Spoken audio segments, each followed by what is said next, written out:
एक अमीर आदमी ने अपना बड़ा और खूबसूरत घर बेचने का फैसला किया, लेकिन उसने इसके बदले में कोई पैसा नहीं मांगा।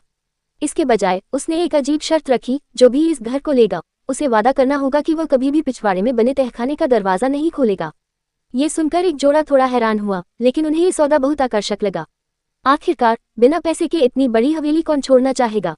अमीर आदमी ने उन्हें घर दिखाया और रात भर वहां रुकने की अनुमति दी।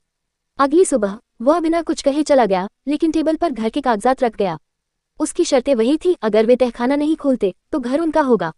पत्नी बहुत खुश थी, लेकिन पति को ये बात कुछ अजीब लगी। उसे लगा कि शायद कोई रहस्य छुपा है या ये किसी तरह का जाल हो सकता है। थोड़ी देर बाद एक रियल एस्टेट एजेंट वहां आया और उसने भी यही कहा कि सौदा पूरी तरह असली है। पति को अब भी संदेह था, लेकिन पत्नी ने उसे समझाया कि यह एक सुनहरा मौका है और उन्हें इसे छोड़ना नहीं चाहिए। काफी सोच विचार के बाद पति ने कागजात पर हस्ताक्षर कर दिए और वे दोनों इस विशाल हवेली के कानूनी मालिक बन गए। लेकिन जैसे ही उन्होंने वहां रहना शुरू किया, अजीब घटनाएं होने लगी। उन्होंने अपने दोस्तों और परिवार को गृह प्रवेश पार्टी में बुलाया, लेकिन वहां कई दुर्घटनाएं होने लगी। इसी दौरान जैक की पुरानी प्रेमिका लिसा वहां आ गई, जिसे देखकर वह चौंक गया।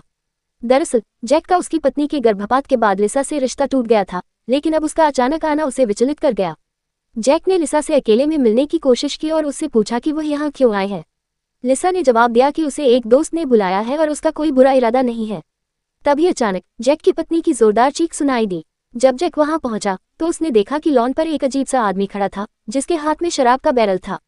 उस आदमी ने गहरी आवाज में कहा, इस घर को जितनी जल्दी हो सके जला दो, नहीं तो तुम्हारा अंत बहुत बुरा होगा। ये कहकर वह वहां से चला गया।